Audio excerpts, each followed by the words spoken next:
Chapter 301 मैं Zhao Feng को general in chief बनाने का इरादा रखता हूँ। यिंग जैंग के गुस्से भरे शब्द जैसे ही महासभा में गूंजे, यन का राजदूत जो घुटनों पर बैठा था तुरंत सफ़ेद पड़ गया। डर के मारे उसकी सांसें तक रुक रही थी। वो झुककर बोल उठा, महाराज किन, हमारा यन हमेशा किन का आभारी रहा है। ये सब हमारे राजा की इच्छा नहीं थी, ये सब हमारी राजकुमार की लापरवाह हरकत है। हमारा राजा तैयार है, जो दंडन किन बोले ना हम मान लेंगे। अगर आप राजकुमार की जान भी मांग ले तो यन को कोई शिकायत नहीं होगी। कृपया करके दया दीजिए। वो जमीन पर सिर रखकर थर-थर कांपने लगा। यिंग जैंग की आवाज़ अब भी बर्स की तरह ठंडी थी। किन ने तुम्हारे लिए सेना क्यों भेजी थी? इसलिए क्योंकि तुमने हमसे मदद मांगी थी। अगर किन तुम्हारे साथ ना होता तो आज तुम्हारा यन धरती से मिटा दिया जा चुका होता। तुम झाओ के गुलाम बन चुके होते। ये सब बात करना तो बहुत दूर की बात है। किन पर भरोसा तोड़कर तुम माफी की उम्मीद रखते हो? राजा के शब्द तलवार की धार की तरह थे। यन का राजदूत ये समझ गया कि बात बहुत खतरनाक मोड़ पर आ चुकी है। वार की हवा आमने सामने महसूस हो रही थी। वो कांपते हुए बोला, हमारा यन वो सारा सामान जो हमने पहले वादा किया था उसका दुगना देगा। महाराज, हम बस दया की भीख मांगते हैं। ये सुनकर यिंग जैंग का चेहरा हल्का नर्म हुआ, पर वो कुछ बोला नहीं। तभी वे लियाओ आगे बढ़कर बोला, महाराज, यन का राजदूत सच्ची नीयत दिखाता दिखता है, और क्योंकि यन और किन कभी मित्र रहे थे, उन्हें एक मौका दिया जा सकता है। वांग वान भी तुरंत बोल उठा, जी महाराज, अलायंस की मर्यादा के लिए उन्हें एक अवसर मिलना चाहिए। हम सब सहमत हैं। पूरा दरबार एक सुर में बोल पड़ा। ये देखकर यन के राजदूत की सांस वापस आई, आंखों में उम्मीद छा गई। यिंग जैंग ने कुछ पल सोचा, या शायद सोचने का नाटक किया, और फिर धीरे से बोला, अलायंस को देखकर इस बार हम छोड़ देते हैं। पर यह बात ध्यान रहो, झाओ का युद्ध खत्म होते ही यन को वो सारे वादे पूरे करने होंगे। एक चीज भी अधूरी निकली तो माफी का सवाल ही नहीं। यन का राजदूत तुरंत झुककर बोला, महाराज की कृपा अनंत है, धन्यवाद धन्यवाद। यिंग जैंग ने हाथ हिलाकर कहा, जाओ। वो झुकता हिलता दरबार से निकल गया। उसके जाते ही वे लियाओ जोर से हंसता हुआ बोला, महाराज, यन ने सोचा था वो हमारी जीत छीन लेगा, पर आखिर में वो हमारे लिए मुफ्त का काम करके चला गया। वांग बान भी मुस्कुराया, जी महाराज, यन से मिलने वाला धन और अनाज हमारी रक्षा को मजबूत करेगा। सब कुशल वचन दे रहे थे, तभी यिंग जैंग ने हाथ उठाया। पूरा हॉल तुरंत चुप। यिंग जैंग बोला, 2 दिन पहले मुझे एक रिपोर्ट मिली है। जनरल इन चीफ ने पूरी लैंतियान कैंप की सेना को झाओ की तरफ मार्च करने का आदेश दे दिया है। 1 महीने के अंदर पूरा झाओ हमारा होगा, और जब झाओ गिर जाएगा तो सिर्फ दाई बचेगा, और वो किन के लिए कोई खतरा नहीं था। वे लियाओ ने तुरंत कहा, महाराज, मैं सलाह देता हूं कि जनरल मेंग वू को रक्षा से हमला पर बदल दिया जाए। उन्हें तुरंत उत्तर की तरफ दाई पर चढ़ाई शुरू करनी चाहिए। साथ ही जनरल इन चीफ मुख्य सेना लेकर झाओ पर अंतिम प्रकोप डाल सकते हैं। यिंग जैंग ने सीधे जवाब दिया, सही सलाह है, आदेश जारी करो। मेंग वू दाई पर पूरा हमला शुरू करें। जी महाराज। फिर उन्होंने घोषणा की, झाओ की विजय इस साल पूरी हो जाएगी। मिनिस्टर्स ने जोर से बोला, हम महाराज के लिए अपनी जान तक दे देंगे। यिंग जैंग ने गंभीर होकर कहा, एक और महत्वपूर्ण बात है। पूरा दरबार एकदम सन। यिंग जैंग ने इशारा किया और ज़ाओ गाओ एक पत्र लेकर आगे बढ़ा। उसने गुंबद में गूंजती आवाज में पढ़ना शुरू किया। ज़ाओ फेंग के असंभव युद्ध कौशल की गाथा। ज़ाओ की 3 लाख की सेना, वुआन सिटी की दीवार तोड़ना संभव, पर ज़ाओ फेंग एक दिन में शहर फतेह कर गया। पंग नुआन को मार गिराया। हंडान में 6 दिन 6 हाथ बिना रुके युद्ध किया। खुद राजमहल तोड़कर राजा को भगा दिया। 1 लाख के करीब मरे, 2 लाख बंदी। ज़ाओ का राजा खुद ज़ाओ फेंग ने पकड़ा। और फिर यन की विश्वासघात का बदला। एक ही लड़ाई में 20,000 यन सैनिकों को काट डाला। राजकुमार को पकड़ लिया, दर्जनों शहर कब्जे में लिए। रिपोर्ट खत्म होते ही पूरा दरबार पिन ड्रॉप साइलेंस। सबकी आंखों में वही सवाल, ये लड़का है कौन और कितना आगे जाएगा? वांग वान ने अंदर ही अंदर सोचा, जाओ फेंग ऑलरेडी टॉप कमांडर है, अब बचा तो एक ही पद, जनरल इन चीफ। और कुछ मंत्रियों के मन में ये भी। लेजेंडरी जनरल्स पंग नुआन, लियन पो, बाई वरन वेवुजी सबको पीछे छोड़ दिया। ये तो 30 तक जनरल इन चीफ बन सकता है। तभी यिंग जैंग की आवाज गूंजी, जाओ फेंग को उसकी युद्ध विजयों का उचित पुरस्कार मिलना ही चाहिए। सब समझ गए, राजा कुछ बड़ा करने वाले हैं। और फिर यिंग जैंग ने शब्द बोला, मैं जाओ फेंग को कमांडेंट ऑफ द गार्ड्स का पद देने का इरादा रखता हूं। तुम सबका क्या विचार है? ये सुनते ही जैसे बिजली गिर गई हो। पूरा दरबार एक ही पल में फट पड़ा।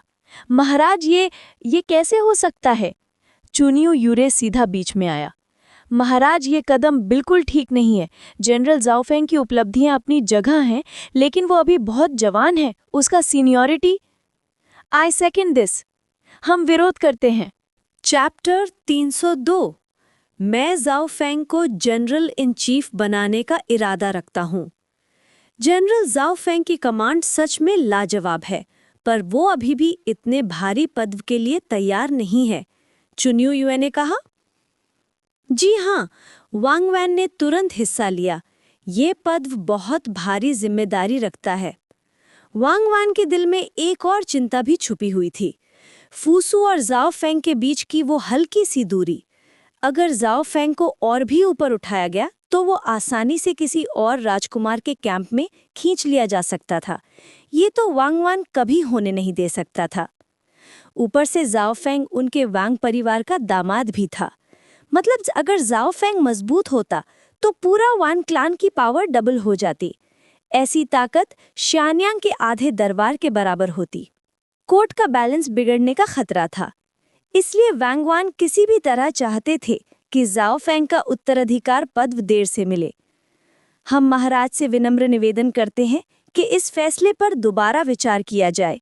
जाओ फेंग की उम्र अभी कम है, उन्हें कुछ साल और तजुर्बा हासिल करने दिया जाए। जब समय ठीक होगा तब उनका पदोन्नति अपने आप हो जाएगी। इस समय यिंग जैंग चुपचाप सबकी बातें सुन रहे थे, चेहरे पर वो हमेशा वाली शांत घोर नजर। फिर उन्होंने अपने बेटे की तरफ देखा। फूसू, तुम्हारा क्या विचार है? फूसू, पिताजी, वांग शियांग और वेई शियांग की बातें सही हैं। जाओ फेंग बहुत प्रतिभाशाली है, इसमें कोई संदेह नहीं, लेकिन वो अभी भी युवा है। थोड़ा और समय उनके लिए बेहतर होगा।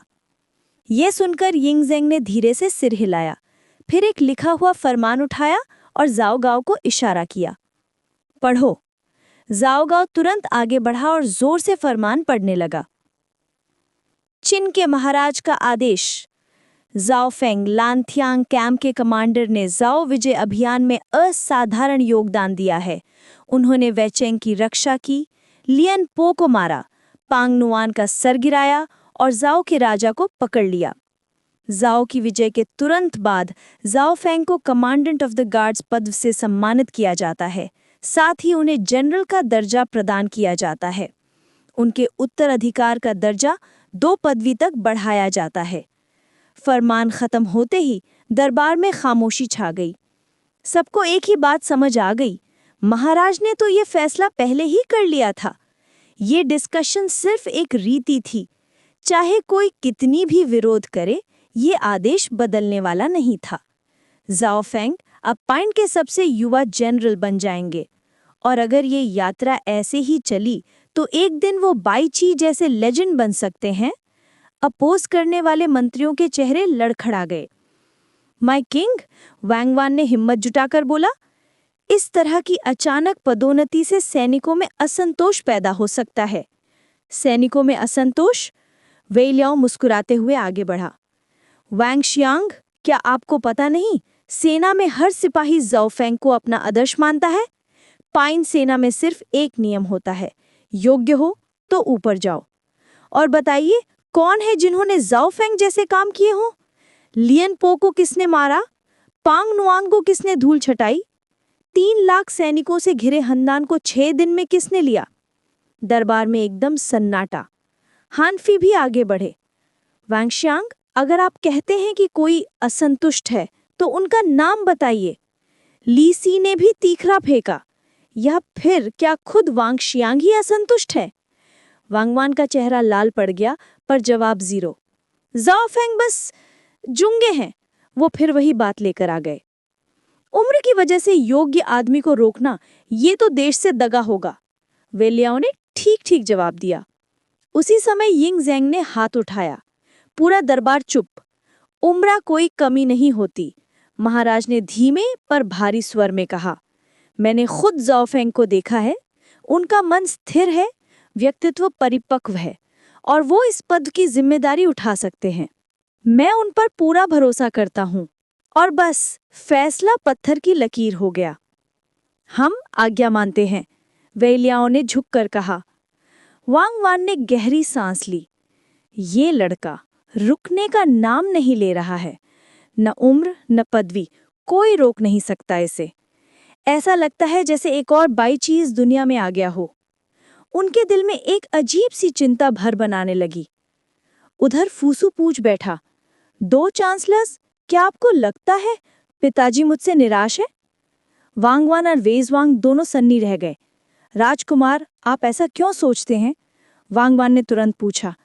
जब मैं 16 साल का था, पिताजी ने मुझे दरबार में बुलाया, पर हर बार जब मैं कोई सुझाव देता हूँ, वो उसे नजरअंदाज कर देते हैं। कभी पास कभी दूर, मैं समझ ही नहीं पाता। राजकुमार, वांगवान ने शांत स्वर में समझाया, पाइन का राजा कोई साधारण व्यक्ति नहीं है। उनकी दृष्टि, उनकी राजनीति सबसे ऊपर। पर उन्होंने पूरे राजकुमारों में से सिर्फ आपको दरबार तक पहुंचा दिया। क्या ये एक अलग पहचान नहीं है? पूरा वैंग क्लान और अधिकतर इंग परिवार आपसे ही उम्मीद रखता है। आप ही पाइन का भविष्य है। फुसू धीरे से सिर झुका देता है। शायद मैं ही ज्यादा सोच रहा हूँ। बस कभी कभी लगता है जैसे पिताजी मुझसे खुश नहीं है। चैप्टर 303। वेई झुआंग ने बीच में बोलते हुए कहा, राजकुमार, आप ज्यादा सोच रहे हैं। आपको दरबार के कामकाज में शामिल करना एक तरह का ट्रेनिंग है। जैसे जैसे अनुभव बढ़ेगा, वांग आपको एक नई नज़र से देखेंगे। फिलहाल सबसे ज़रूरी बात यह है कि आप अपनी नीतियां वांग के दृष्टिकोण के साथ अलाइन करें और सरकार चलाने का वो तरीका अपनाएं जो उन्हें पसंद आए। फुसू ने हल्का सा भाव बदलते हुए कुछ नापसंदगी दिखाई। पिताजी एक ज्ञानी शासक हैं और मैं उन जैसा कैसे हो सकता हूँ? पर कोई भी पूर्ण नहीं होता। मेरी नज़र में उनकी कई पॉलिसियां ठीक नहीं, जैसे कोर्ट ऑफिस पे हद से ज़्यादा भरोसा, कानून की कठोरता और लोगों पर सख्ती। अगर मेरे हाथ होता तो मैं थोड़ा नरम रहता। वांगवान ने शांत स्वर में समझाया। फिलहाल तो वांग ही राज्य चला रहे हैं, लेकिन जब राजकुमार कुंवर बन जाएंगे तब आपको अपनी नीतियां लागू करने का पूरा मौका होगा। दुनिया बहुत बड़ी है और भविष्य लंबा। धैर्य रखिए राजकुमार। चांगताई महाल दरबार के बाद। महाराज, आज आपका फैसला पूरे दरबार को हिला गया। वेलियाओ हल्का सा मुस्कुराते हुए बोले। दरबार में तो हमेशा से सीनियरिटी की ही चलती आई है। सिविल अधिकारी हमेशा अपनी उम्र और परंपरा का हवाला देते हैं, क्योंकि ज्ञान हमेशा से कुलीन परिवारों के पास रहा है। मैं ये सब बर्दाश्त करता रहा, पर सेना, वो तो किन की शक्ति की नींव है, और वहां भी ये सीनियरिटी का नाटक, मैं ये नहीं चलने दूंगा। मैं जाओ फेंग को एक मिसाल बनाऊंगा कि इनकी पूरी सेना के लिए एक स्टैंडर्ड। यिंग ज़ेंग ने हल्का सा पर बहुत सार्थक मुस्कान के साथ कहा। महाराज सच में दूरदृष्टा रखते हैं। इतने कम उम्र के जनरल को आदर्श बनाना ये पूरी सेना में एक नई जान भर देगा। वेलियाओ ने तुरंत तारीफ की, लेकिन यिंग ज़ेंग रुक गए, जैसे कुछ सोच रहे हों। अभी मैं ये तय कर रहा हूं कि जाओ फेंग का सेना शिविर कहाँ बनाया जाए, और क्या उसकी सेना नए भर्ती लोगों से बनी हो या दंडित सिपाहियों से। वेलियाओ ने सुझाव दिया, मेरी राय में बेहतर होगा कि जाओ फेंग के स्यानियांग लौटने का इंतजार किया जाए। तब महाराज उनसे खुद बात कर सकते हैं। अभी इतनी जल्दी की जरूरत नहीं। फिलहाल सबसे बड़ा काम तो जाओ राज्य को विजय करना ही है। बिल्कुल सही। मैं शायद थोड़ा जल्दी कर रहा था। मैं तो सोच रहा था कि हान, जाओ और वी पुराण रूप से जीतने के बाद ही नए शिविर की बात होगी, पर आपने तो इससे पहली ही शुरुआत कर दी। वेइलाओ ने हंसी के साथ कहा। शायद जाओ फेंग की प्रतिभा ने मुझे मजबूर कर दिया। उसके जैसे योद्धा के लिए सिर्फ एक जनरल का पद काफी नहीं। सालों में पहली बार महाराज को किसी योद्धा के लिए इतना विशेष मान देते हुए देखा है, वेइलाओ ने कहा। पर मैं यकीन रखता हूँ, जाओ फेंग कभी महाराज को निराश नहीं करेगा।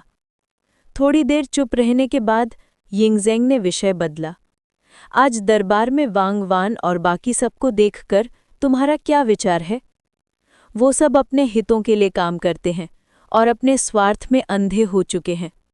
राजकुमार फुसू भी उनके प्रभाव में पूरी तरह आ चुके हैं। उनका गठबंधन दरबार में गहरा जम चुका है। महाराज को एक काउंटर फोर्स लानी चाहिए, वेइलाओ ने समझाया। यिंगज़ेंग ने हाँ में सिर हिलाया। समय आ गया है तराजू को झुकाने का। फुसू, अगर यही चल रहा तो वो मेरे विरासत का उचित उत्तराधिकारी कैसे बनेगा? ये सुनकर भी वेइलाओ के चेहरे का भाव नहीं बदला, जैसे वो पहले से सब जानता हो। उसे पता था कि यिंगज़ेंग का सपना सिर्फ अपने जीवन में दुनिया को एकजुट नहीं करना, वो चाहता था कि किन वंश सदियों तक टिका रहे, और इसलिए वो अपने उत्तराधिकारी के लिए एकदम निर्मल मजबूत विकल्प चाहता था। पर फुसू का वर्तमान व्यवहार उससे बहुत दूर था इस जिम्मेदारी से। वैसे भी वेइलाओ को कुंवर की बात में पड़ने का कोई शौक नहीं था।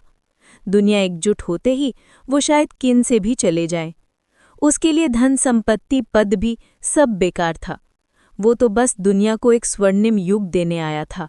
चैप्टर 304 झाओ फंग के सारे एट्रीब्यूट्स में तेज वृद्धि। यन झाओ सीमा। किन यान बॉर्डर पर 1000 से ज्यादा यन सैनिक पहले ही तैनात थे, बस संकेत का इंतजार करते हुए। किन की तरफ झाओ फंग खुद अपने हिफाजती दल को लीड कर रहा था और यन दान एक युद्ध रथ में बैठा था।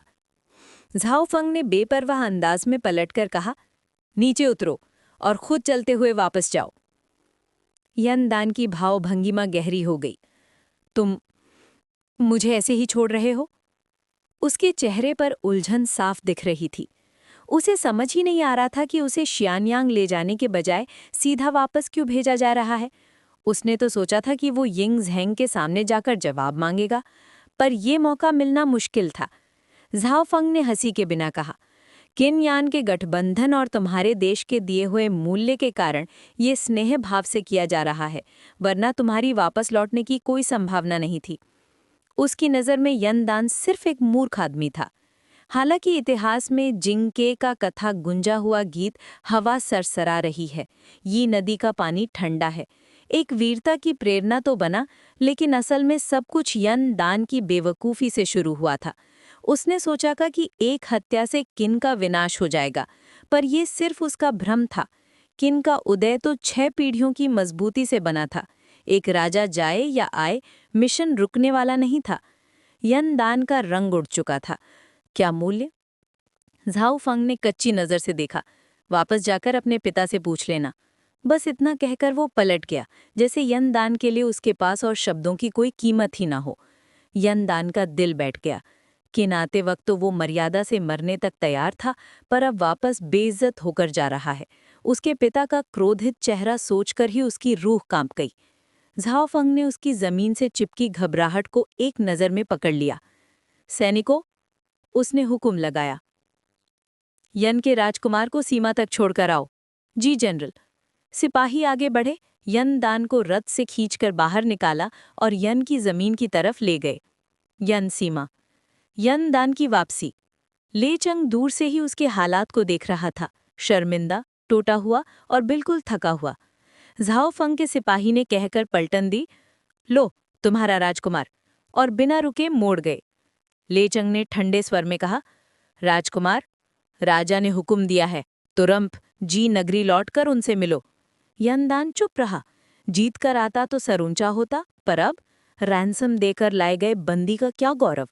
ले चंग नजदीक जाकर बैठकर उसके कान के पास फुसफुसाया, तुमने मुझे कभी डरपोक और अपने जीवन की चिंता करने वाला कहा था, याद है? अब तुम देख लो, तुम क्या बन गए हो।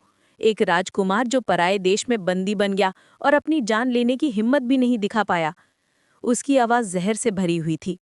आज के बाद यनदान की पकड़ कम हो जाएगी, सब जानते थे। यनदान की आंखें नफरत से जल उठी, पर बात फंस गई, कुछ कहने लायक भी नहीं रहा। ले चंग ने उसे जबरदस्ती उठाया। चलो राजकुमार, राजा का सामना करो। यनदान की मुट्ठियां कस गईं, उसका दिल गुस्से से उबल रहा था। किन, यिंगजिंग, झाओफंग, मैं यनदान इस अपमान को कभी माफ नहीं करूंगा। एक दिन तुम्हें भी ये दर्द महसूस करवाऊंगा। झाओफंग की तरफ विक्ट्री मार्च। मास्टर, जनरल मिंग खुशी छुपा नहीं पा रहा था। 1 महीने में पूरा झाओ राज्य शांत हो जाएगा। क्या हम उत्तर की तरफ मार्च की तैयारी करें? झाओफंग ने शांत स्वर में कहा, डाय क्षेत्र मिलते ही झाओ का अंत लिखा जाएगा। सालों से झाओ की सेना टूट चुकी थी। उनके वीर योद्धा मर चुके थे और जो बचे थे वीर से ज्यादा भटक चुके सैनिक थे। झाओ ये दाए भागकर वहां सेना जोड़ रहा था, पर बिना नेता के सेना सिर्फ भीड़ होती है। ये सब तो झाओ यान की बेवकूफ़ी से हुआ था। अगर वो लियनपो को ना दबाता और लीमू को खत्म न करवाता तो किन की विजय ये आसान नहीं होती। झाओमिंग फिर बोला, मास्टर, लोग कह रहे हैं कि झाओ की हार के बाद आपको सुप्रीम जनरल बनाया जाएगा, क्या ये सच है? झाओफंग ने मुस्कुराया, अफवाहें चलती रहती हैं, फैसला शियानयांग करेगा। पर हक तो आपका ही बनता है मास्टर, झाओमिंग ने जज्बा से कहा। झाओफंग ने कुछ नहीं कहा, सिर्फ एक हल्की सी मुस्कान दी। तभी एक संदेशवाहक दौड़ता हुआ आया। मास्टर, जनरल हान की सेना बेईदी शहर पहुंच गई है। झाओमिंग खुशी से उछल पड़ा, मास्टर, डाई की ओर हमला अब आपके नाम लिखा जाएगा। पर झाओफंग की शांति एकदम माउंटेन जैसी थी। उसने संदेशवाहक को देखा और बोला, हान चन्यान। सिपाही खामोश रह गया, फिर उसके चेहरे पर जज्बा उभर आया। मास्टर, आपको मेरा नाम याद है? झाओफंग ने गर्व से कहा, मैं अपने हर गार्ड को याद रखता हूँ। तुम 1 साल से मेरे साथ हो, कैसा लग रहा है? चन्यान की आवाज़ भाव से भर गई। मास्टर, आपकी सेवा करना मेरे जीवन का सबसे बड़ा गौरव है।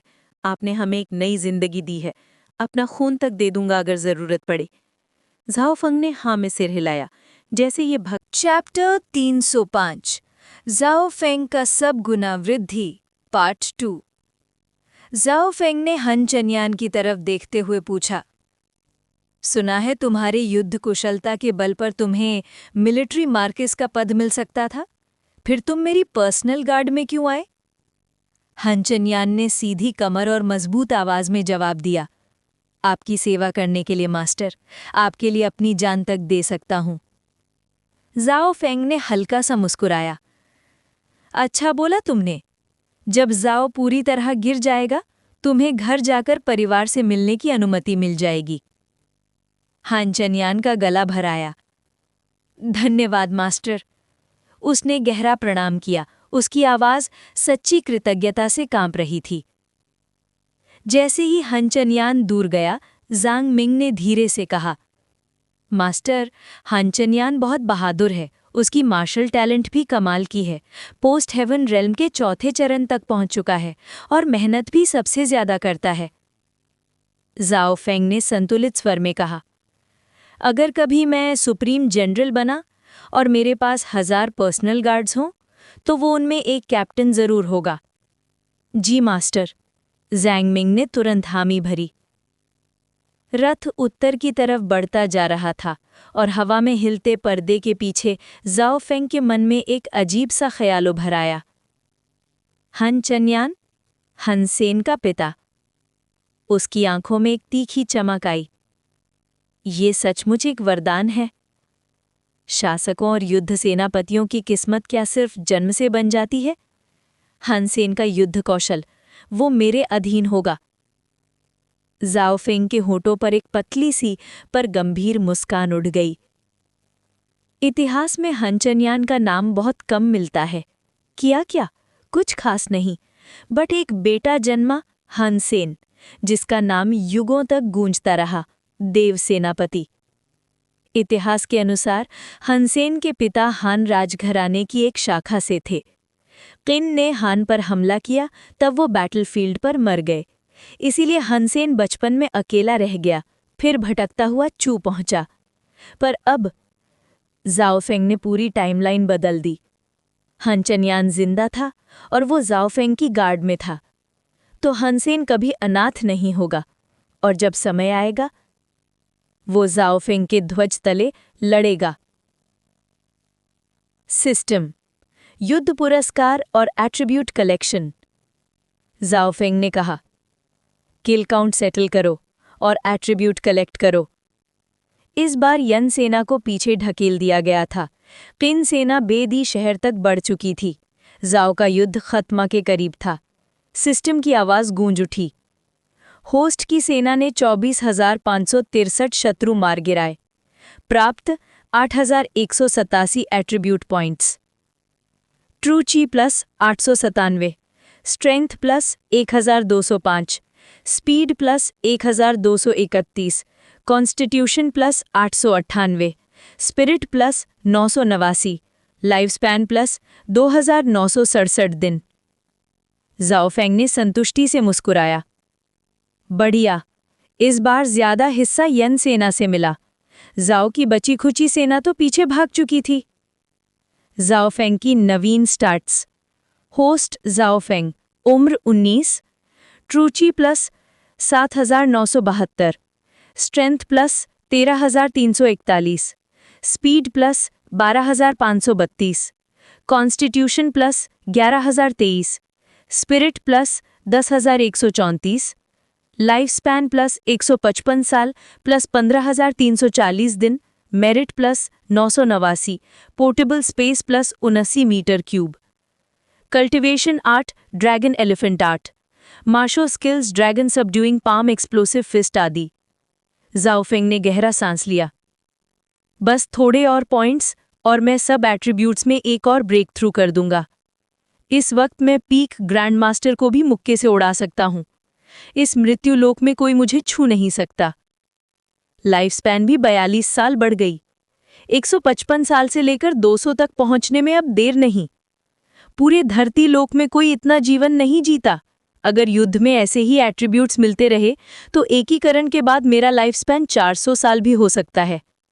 पर अचानक एक चीज उसके दिमाग में चुभी। उसका चेहरा कड़क हो गया। रुको, लास्ट टाइम जब मेरे एट्रीब्यूट्स 4,000 के पार गए थे तो मेरा लाइफ स्पैन 155 साल हो गया था। अब सब एट्रीब्यूट्स 8,000 के आसपास हैं, पर लाइफ स्पैन बढ़ा ही नहीं। उसका मन शांत हो गया। ये अजीब बात थी। ग्रैंड मास्टर की लाइफ स्पैन तो 300 प्लस होती है, पर उसका क्यों रुक गया?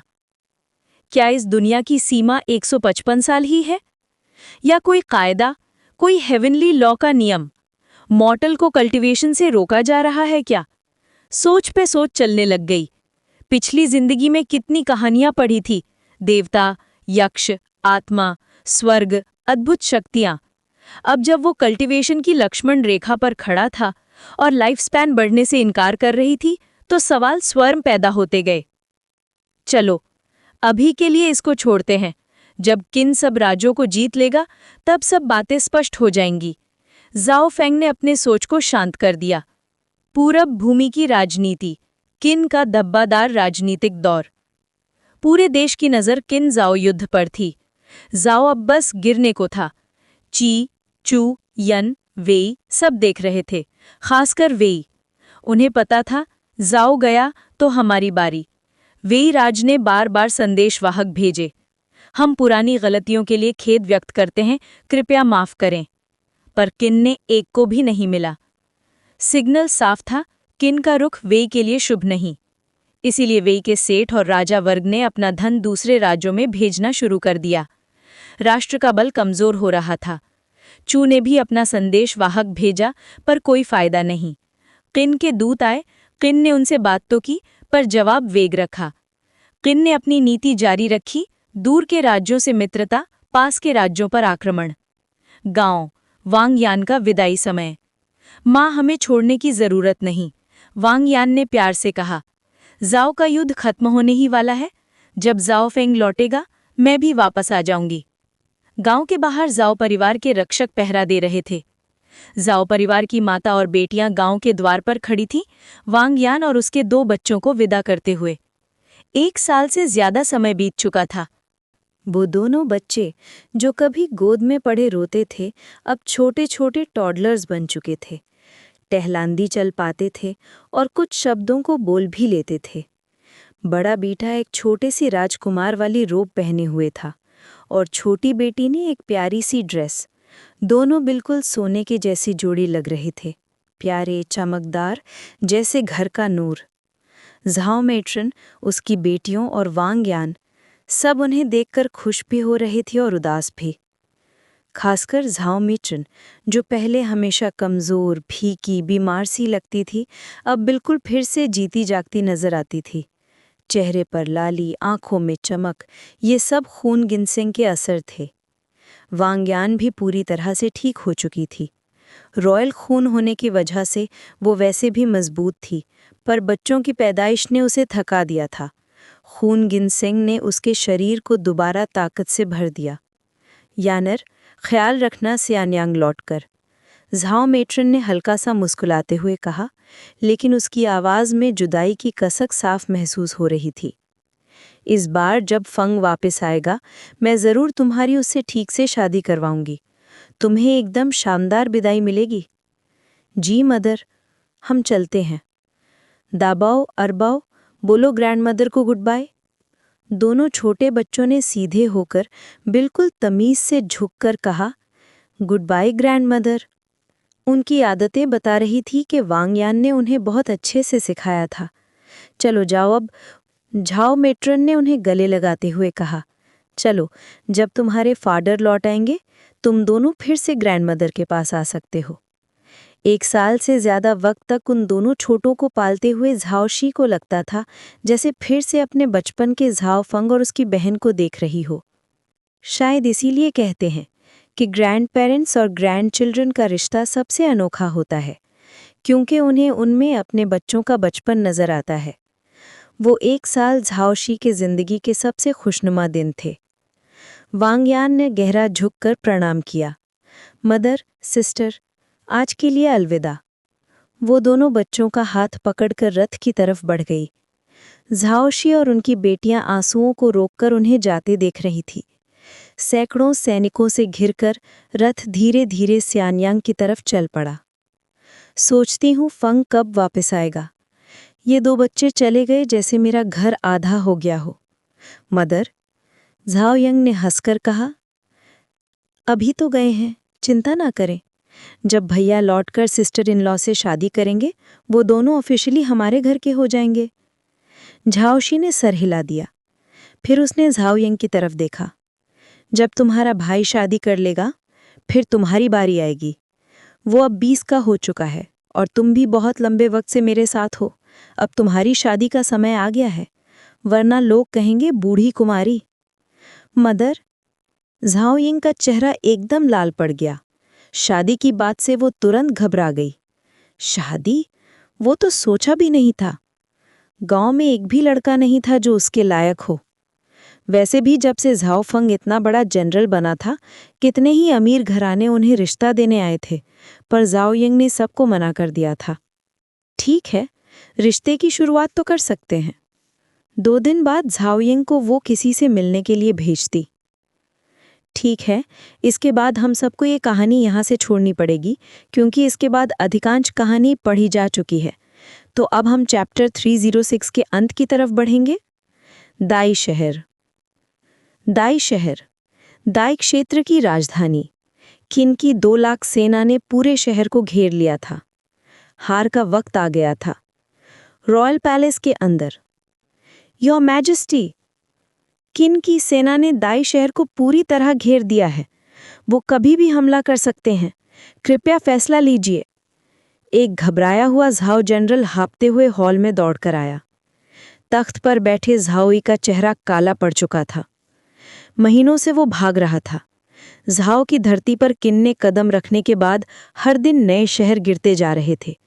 दाई के पास 2 लाख से ज्यादा सेना थी, पर मोराल टूट चुका था। खासकर क्योंकि हर तरफ हार की खबर ही मिल रही थी। राशन कम था, डिजर्टर बढ़ गए थे। झाओई कुछ नहीं कर पा रहा था। झाओयान, उसने दांतों तले आवाज दबा दी।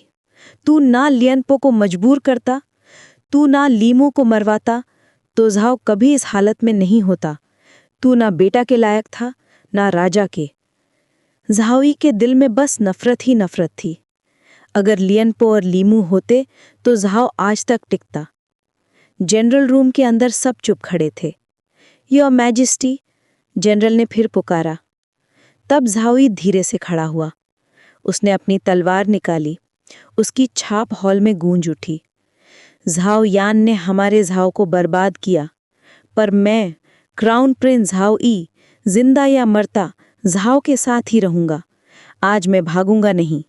आज मैं सेना का नेतृत्व करूंगा और किन से आखिरी सांस तक लड़ूंगा। मिनिस्टर्स ऑफ झाओ, क्या तुम मेरे साथ हो? हम प्राण अर्पित करेंगे योर मैजेस्टी। सब एक सुर में बोले, चाहे उनके दिल में डर भी क्यों ना हो। शहर में 1 लाख सेना अब भी है और मैं उनका नेता बनकर किन से मृत्यु तक लड़ाई करूंगा। झाओई वीरता से हॉल से बाहर निकल गया। दाई शहर के बाहर किन की सेना तैयार खड़ी थी। वांगजियान ने अपनी तलवार सिटी की तरफ उठाकर गरजा, एलीट सोल्जर्स ऑफ ड्रेड किन, तैयार हो जाओ। विंड विंड विंड, सेना का नारा आसमान को चीर गया। ये आज की लड़ाई झाओ का अंतिम अध्याय होगी। शहर गिरते ही झाओ राज्य का अंत हो जाएगा। आर्मी को आदेश, हमला शुरू करो, झाओ को तबाह कर दो। और इस तरह किन और झाओ के बीच की आखिरी अंत युद्ध का पर्दा उठ गया। चैप्टर 307, ग्रेट किन की जीत, प्रजा का जोश और उत्साह। झाओ को मिटा दो। इस एक हुक्म के साथ ही डाई सिटी के सामने खड़ी 2 लाख किन की एलीट सेना बिल्कुल किसी नींद से जगी हुई खूनी दानव जैसे आगे बढ़ पड़ी। तीरों की बारिश ने आसमान को काला कर दिया। पीछे से फेंका गया पत्थर शहर की नींव तक हिला दो। डाई सिटी एक ही पल में मौत के समुद्र में डूब गया। जहां ये तेज हमले गिरे, वहां झाओ के सैनिक कटते गए। चीख पुकार, भागती फौज, जमीन पर लहू। अच्छा खासा शहर एक पल में जंग का नरक बन गया। किन सेना ने पहले एरो रेन और कैटपुल्ट बॉम्बार्डमेंट से डिफेंस तोड़ने का रास्ता बनाया। वांगजियान की लीडरशिप में सब चीज एकदम डिसिप्लिन से हो रही थी। बेजा कुर्बानियां नहीं, ये उनका सीधा रूल था। आधा घंटा तक शहर पर तबाही बरसाने के बाद वांगजियान ने हाथ उठाया, अटैक! तुरंत कैंप के हर कोने तक आवाज पहुंच गई, main assault division, charge! General Yang Duanhe, vanguard का लीडर, सबसे आगे बढ़ा। पिछले जितने भी बैटल्स थे जहां ग्लोरी झाओफिंग के खाते में गई थी, आज झाओ को मिटाने की इस आखिरी लड़ाई में द्वानहे ने फैसला कर लिया, आज तो मैं ही चमकूंगा। बैटल का रिजल्ट वैसे भी पहले से तय था। झाओफिंग आगे हो या ना हो, किन सेना का तीव्र हमला रुका नहीं। हाँ, कैजुअलिटीज पहले के बैटल से ज्यादा थीं। झाओफिंग का स्टाइल कम से कम जानों में जीत लाता था, पर जंग कुर्बानी मांगा करती है।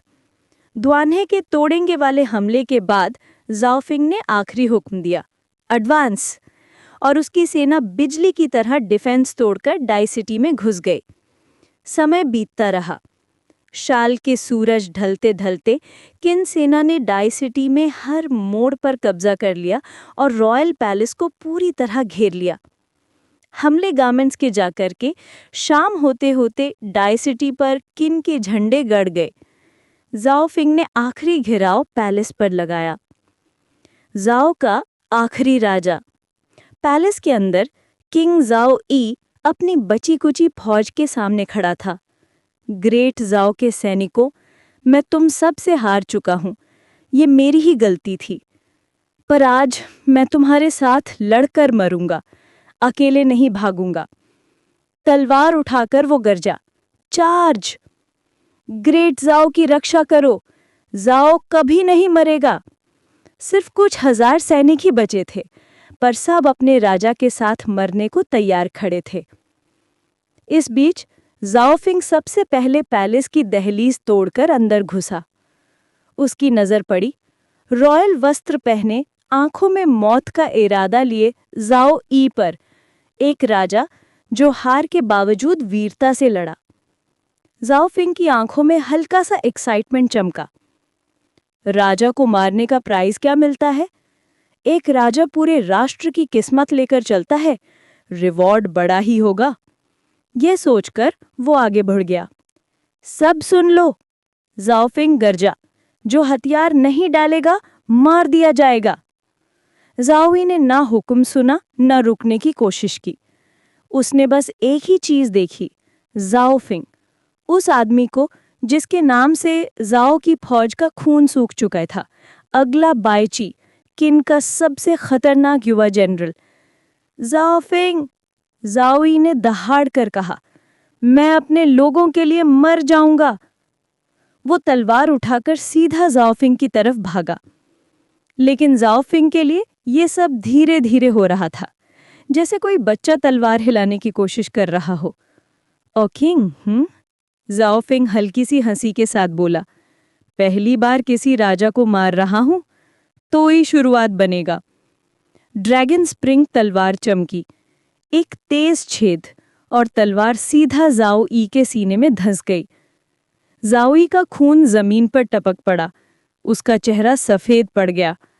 अगर जाओई के पास लिजिट रॉयल सील होती, जाओफिंग शायद उसे जिंदा पकड़ लेता, पर यह तो टेम्पररी किंग था, डाई सिटी में बनाया गया, सील के बिना। और वैंगजियान का भी क्लियर ऑर्डर था, स्पेयर नहीं करना। तो जाओफिंग ने बिन सोचे आगे बढ़कर राजा को जलन से उड़ा दिया। ग्रेट जाओ कभी नहीं गिरेगा। जाओ ई का आखिरी शब्द नाराजगी और दर्द से भरा था। Reward time. सिस्टम स्क्रीन चमकी। You have slain the king of Dai, जाओ ई। Reward +50 to all attributes, +100 days life, Tier 2 treasure chest. Congratulations, 8000 attribute surpass हो चुके हैं, बोनस Tier 1 ट्रेजर चेस्ट। टिच, अच्छा रिवॉर्ड मिला। सूडो किंग ही सही, पर नेशन की फेट तो लेकर चलता ही था। अगर किंग ऑफ हान और जाओ शियान को भी मार पाता, रिवॉर्ड तो महाएपिक होता, पर वो दोनों शियान में कैद थे, उठा नामुमकिन। जाओफिंग ने डेड किंग को एक हाथ से उठाकर रिमेनिंग सोल्जर्स को दिखाया। तुम्हारा राजा मर चुका है, हथियार डालो वरना मौत मिलेगी। कुछ लॉयल सोल्जर्स राजा के साथ मरने को भिड़ गए, बाकी ने सीधे हथियार डाल दिए। Victory complete. वैंगजियान को खबर मिलती है। सिटी के बाहर कैंप में, जनरल रिपोर्ट। एक मैसेंजर घुटनों पर गिरकर बोला, जनरल जाओफिंग ने पैलेस कैप्चर कर लिया है और राजा जाओ ई को खुद मौत दी है। डाई सिटी पूरी तरह कैप्चर हो चुका है। शाबाश। वैंगजियान के चेहरे पर एकदम चमक आ गई। जाओ राज्य खत्म हो गया है। मैसेंजर ने सलाम किया। जनरल, आपने 2 राज्यों को लगातार बर्बाद कर दिया है। आपका नाम इतिहास में सुनहरी अक्षरों में लिखा जाएगा। चैप्टर 308 और 309। वांग जियन ने हल्की सी मुस्कान के साथ कहा, अगला युद्ध शायद ब्लूफील्ड आर्मी का मुख्य सेनाधिपति होकर लड़ने का हिस्सा ना बने। ये पूरा अभियान क्रिन की 3 बड़ी सेनाओं के बीच तालमेल से चल रहा था। वांग जियन की ब्लूफील्ड आर्मी ने इस युद्ध में सबसे ज्यादा भार उठाया था, जबकि उत्तरी सीमा सेना और हांगू आर्मी ने सहायता प्रदान की थी। लंबे युद्ध ने ब्लूफील्ड आर्मी को थका दिया था, हानि भी बहुत ज्यादा हुई थी। आने वाले दिनों में वांग जियन ने तय कर लिया था, अब पीछे हटकर किसी और को चमकने का मौका देना सही होगा। एक वफादार जनरल को कभी भी अति लालची नहीं दिखना चाहिए। फौज को संदेश पहुंचा दो, वांग जियन ने आदेश दिया। दाई सिटी में जहां जहां जाओ सेना का बचा कुचा विरोध हो, जो झुककर समर्पण करे उन्हें बचाओ, जो इनकार करे उन्हें तुरंत मार दिया जाए। जी जनरल। दूत तुरंत निकल गया। जाओ फेंग का भविष्य। वांग जियन कुछ देर अकेले खड़ा रहा, होठों पर एक विरला सा गर्व भरा मुस्कान। जाओ ई को मारकर राजमहल पर कब्जा जमा कर जाओ फेंग की तरक्की तो पक्की है। अब वो शांकिंग बनने जा रहा है, किन का चौथा अपर जनरल और सबसे जवान। बेटिया ने सही चुना है, जाओ फेंग वाकई गर्व करने लायक दामाद है। वांग जियन को ये पता ही नहीं था कि श्यानयांग में यिंग ज़ेंग ने पहले ही जाओ फेंग की ऊंची पदवी का ऐलान कर चुका था।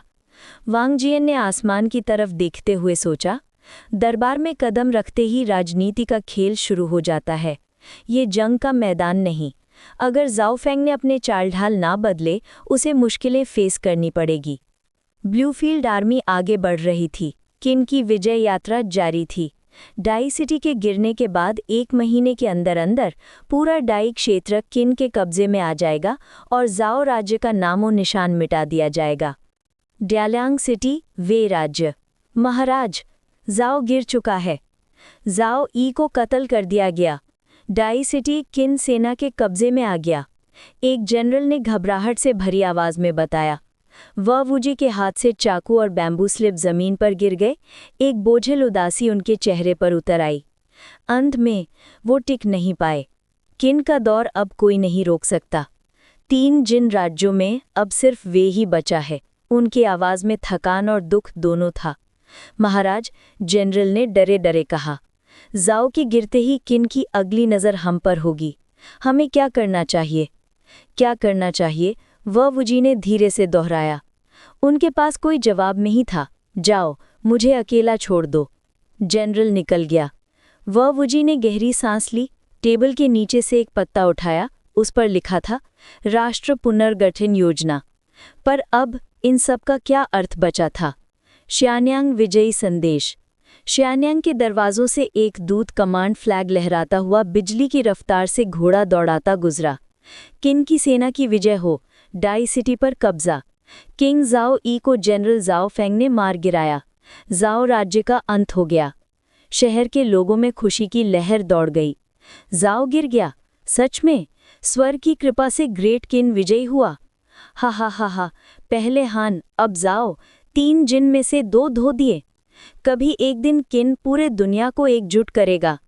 किन के सैनिकों का जवाब नहीं। चलो इस विजय की खुशी में एक प्याला हो जाए। काश श्यानयांग में ही ज्यूसियान टैवर्न होता, उसकी मधुशाला का मदिरा, बाप रे बाप।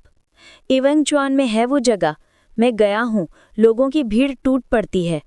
कभी जिंदगी में ज़रूर जाना पड़ेगा। हंसना, गाना, खुशी, श्यानयांग में हर कोने से उत्साह फूट रहा था। किन लोगों के खून में एक चीज़ हमेशा से बसी थी, विजय और एकीकरण का जुनून। राजमहल, स्थिति कक्ष। दूत ने दरबार के सामने घुटनों के बल झुककर जोर से पुकारा, महाराज को सूचित किया जाए। जाओ राज्य का विनाश पूरा हो चुका है। डाई सिटी गिर चुकी है। पूरा जाओ अब ग्रेट किन का हिस्सा है। विजय। दरबार में सन्नाटा, फिर एक ही पल में जोरदार खुशी। सादर प्रणाम हो महाराज को। लॉन्ग लिव ग्रेट किन। यिंगज़ेंग उठे, उनके चेहरे पर गर्व और शान थी। स्वर्ग का आशीर्वाद किन पर है। उनकी आवाज़ सिंहादोल गई। स्वर्ग का आशीर्वाद किन पर है। सभी मंत्री एक सुर में बोले। किन दुनिया को एकजुट करेगा। Long live the king. फिर यिंगज़ेंग का निर्देश आया। जाओ राज्य के सभी जेल में बंद राजाओं और राजा परिवार को किन में लाया जाए। सभी को दास बनाया जाए। उनके नाम कोर्ट ऑफ जुडिशियल रिव्यू में लिखे जाएं और उन्हें पुरस्कार के रूप में विभिन्न अधिकारियों को बांटा जाए। महाराज का फैसला सही है। दरबार एक सुर में बोला। हान की तरह जाओ के गिरने पर भी मंत्रियों को बड़े पुरस्कार मिलने वाले थे। समर्पित सैनिकों का फैसला। एक मंत्री आगे बढ़ा।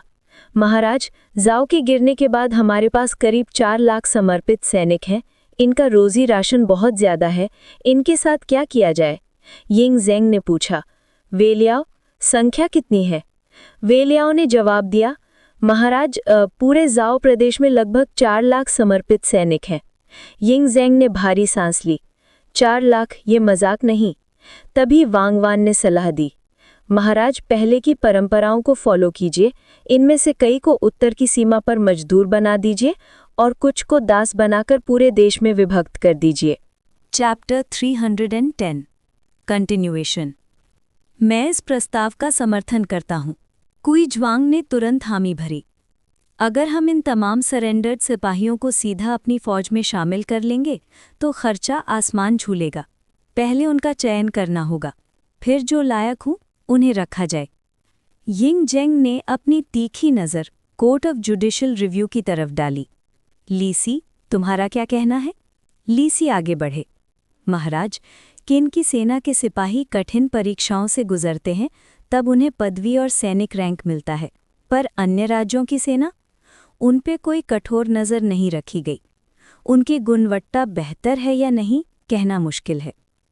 इसलिए पहले स्क्रीनिंग, फिर उन्हें पीनल ट्रूप्स के रूप में पुनर्गठन, यही सबसे सही रास्ता है।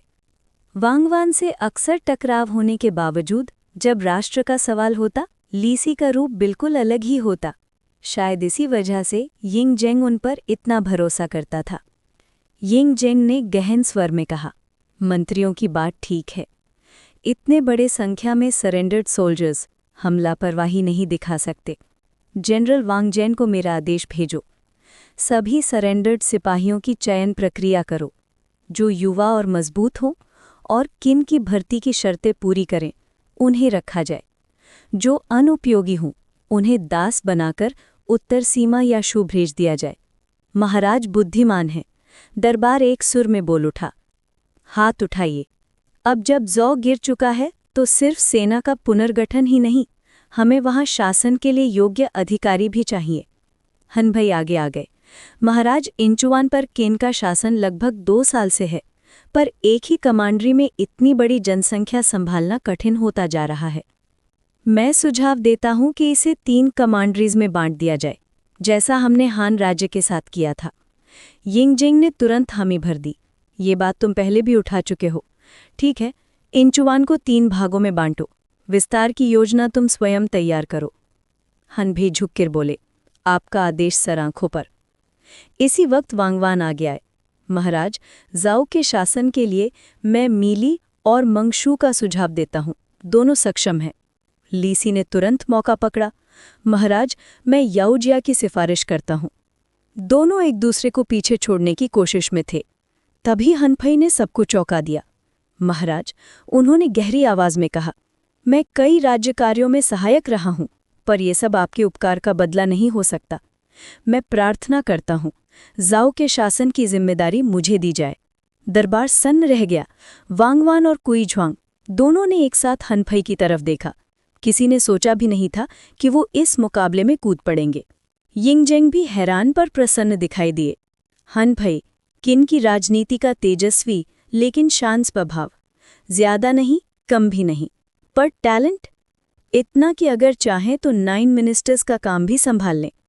पर बिना बड़े उपलब्धि के उनके लिए ऊपर बढ़ना मुश्किल था, और अब उन्होंने अपना मौका पकड़ ही लिया था। यिंग जेंग ने गहन स्वर में कहा, हनभई, तुम्हारा प्रशासनिक प्रभाव सब जानते हैं। तुम जाओ को संभालने की क्षमता रखते हो, पर जाओ का क्षेत्र बहुत बड़ा है। पूरी भूमि तुम्हारे अकेले के अधीन नहीं दी जा सकती। इसलिए जाओ का प्रमुख शासन तुम्हें दिया जाता है, पर दाई क्षेत्र किसी और को दिया जाएगा। तभी महाराज फुस्सू उठकर आगे आ गए। महाराज, पुत्र आपसे अनुरोध है कि दाई क्षेत्र मुझे सौंप दिया जाए। उनकी आंखों में दृढ़ संकल्प जल रहा था, पर वांगवान और कुए झुआंग के चेहरे सफ़ेद पड़ गए। वो आंखों ही आंखों में फुस्सू को रोक रहे थे।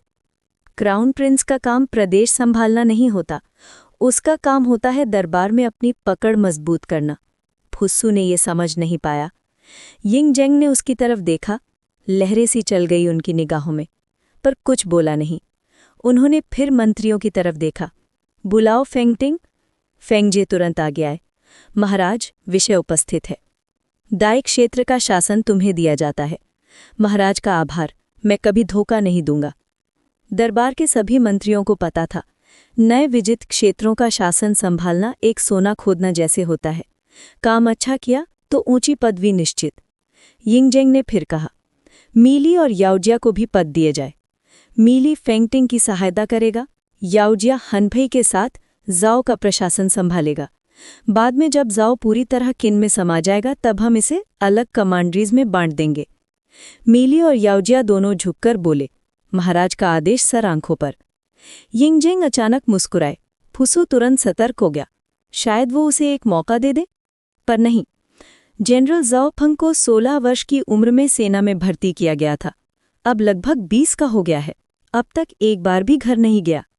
मैंने उसे हनदान में वादा किया था, ज़ाओ के गिरते ही उसे छुट्टी दी जाएगी। मिनिस्टर ऑफ जस्टिस, डिक्री जारी कर दो, जनरल ज़ाओफंग को छुट्टी दी जाए, पर तभी जब ज़ाओ की सभी नगरियां स्थिर हो जाएं और सरेंडर्ड सेना का पुनर्गठन पूरा हो जाए। क्या मजाक है, छुट्टी भी उसी को मिल रही है। दरबार में कुछ मंत्रियों ने मन ही मन सोचा, पर कहने की हिम्मत किसी में नहीं थी। विलियाओ, इसका ध्यान रखना। जी महाराज, विलियाओ मुस्कुराकर बोले। दरबार यहीं समाप्त होता है। सभी मंत्री झुक गए। महाराज को प्रणाम। फुसू के चेहरे पर गहरी उदासी छा गई थी। उसने सोचा था ज़ाओ को दया और नीति से संभालकर वो अपनी पहचान बना सकता है, पर पिता ने एक मौका तक नहीं दिया। बेनेवलेंस? ज़ाओ अभी अभी नष्ट हुआ था। दयाभाव से शासन नहीं चलता। युद्ध के बाद सिर्फ कठोर कानून ही व्यवस्था बनाते हैं। ये बात यिंगजेंग फुस्सू से कहीं ज्यादा समझते थे।